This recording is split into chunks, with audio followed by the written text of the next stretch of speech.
Hello guys, আসসালামু আলাইকুম। তো আমি চলে এসেছি, আমি বাজারে এসেছিলাম কিছু কেনাকাটা করতে। বাজারে এসে দেখি আন্দোলন করেছে কিছু ছাত্ররা, যুবক ছাত্ররা।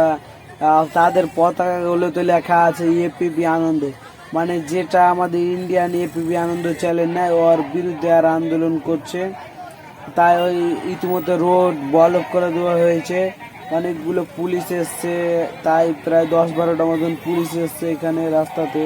আমিও যেতে পারছি না, আমাকে বাস ধরে প্রায় 5-6 কিলোমিটার যেতে হবে। বাস সব বন্ধ করে দেওয়া হয়েছে, বড় হাইওয়ে। ওদের আবদার যে ওদের কথা যতক্ষণ এই কালেক্টর মানে ডিএম যতক্ষণ না শুনবে তারা পথ ছাড়বে না বলছে ওরা। ছাত্রগুলো, আমি ওখানে যে যা শুনলাম, ছাত্রগুলো বলছে যে যতক্ষণ না আমাদের ডিএম কথা আমাদের শুনবে ততক্ষণ আমরা পথ ছাড়বো না, আন্দোলন চলবে।